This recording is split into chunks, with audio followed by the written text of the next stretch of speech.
Today we are discussing about the unit planning of instructions. Simply, planning of instructions is the process of deciding what and how to teach. It involves setting learning objectives, choosing appropriate teaching methods and materials, organizing content, and sequencing activities to meet the desired outcomes. From this unit we are discussing about unit plan and lesson plans. First we discussed about the unit plan. Before that we know about what is a unit. A unit is a large block of related subjects that learners can view as a whole.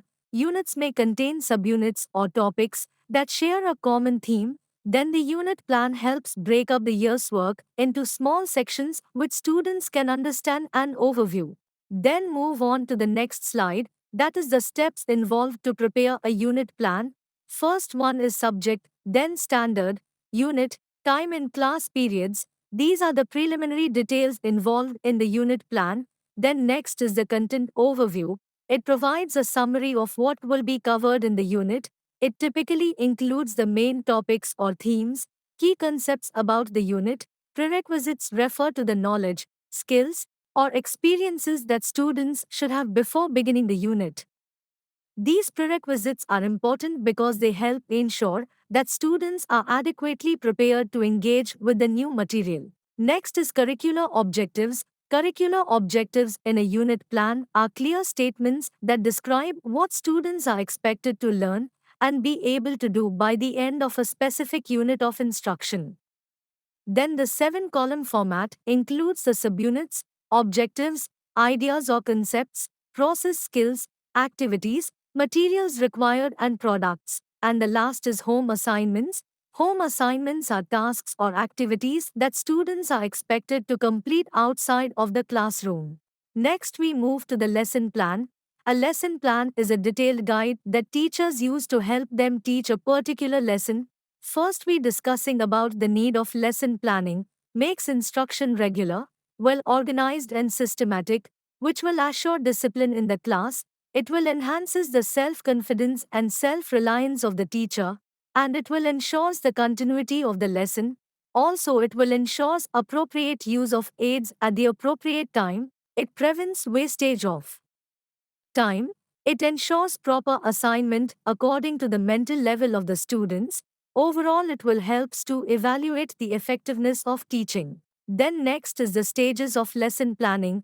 Lesson planning is associated with the name of John F. Hubbard, so it is also known as Hubbardian steps. Hubbard's theory of education is based on the assimilative function of the mind. Mind assimilates the knowledge by linking new experience with the old. Hubbard emphasized only 4 steps, his followers modified it into 6 steps. And the first step is preparation. Preparation or introduction. It involves getting everything ready before teaching. The mind of the child must be prepared to receive the knowledge. It is just like preparing land before sowing the seed. There are several techniques to prepare the students for learning. The first one is asking questions related to previous knowledge, then narrating a story related to the topic, arousing curiosity by presenting an exhibit on new facts, doing a simple experiment leading to the lesson, narrating a situation which leads to the lesson. This is all about the first step, that is preparation or introduction. Next step is the presentation. In this stage, pupils acquire new ideas and knowledge. Both teacher and the pupils should be active participants in the teaching learning process. It includes demonstration, charts, models and other teaching aids shall be used to make the lesson more interesting. Then the blackboard can be used to summarize the lesson. Then we move to the next slide. The third step is association or comparison. New learning becomes permanent when the new knowledge is associated with already known facts, concepts, and experiences. Comparisons initiate reflective thinking, which may result in inductive and analogical reasoning. It means when you compare things, you start thinking about them in a deeper way. Inductive reasoning is when you make generalizations based on specific observations. Analogical reasoning is when you compare two things that are similar in some ways but different in others. By comparing them, you can understand something new about one of the things. Then the probing questions help in the process of association and comparison, where the goal of probing questions is to stimulate critical thinking and encourage a thorough exploration of a subject. Then fourth step is generalization.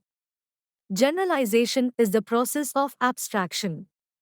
It is when you take specific examples or ideas and make a general statement that applies to all similar cases. It will help the learner to develop an understanding about a group of objects or events. Here the generalization is arrived by inductive method, that is particular concept to general, or deductive method, which is general to particular concept. Then the next step is application. He or she can use them in unfamiliar situations. Then the knowledge and understanding developed by a student is valuable. The application stage gives learner an opportunity to make use of the acquired knowledge in new or unfamiliar situations. And the last step is recapitulation. In this step, teachers summarize the complete lesson. Knowledge, understanding, application and skill involved in the content area are tested by using appropriate test items. When testing students, it's important to use different types of questions that match what they are learning and how they are learning it. Each type of question helps teachers see how well students are learning and applying what they have learned. This will help both teacher and student in evaluating the effectiveness of teaching and learning. These are the steps involved in the lesson plan. So this is all about the lesson plan. Thank you.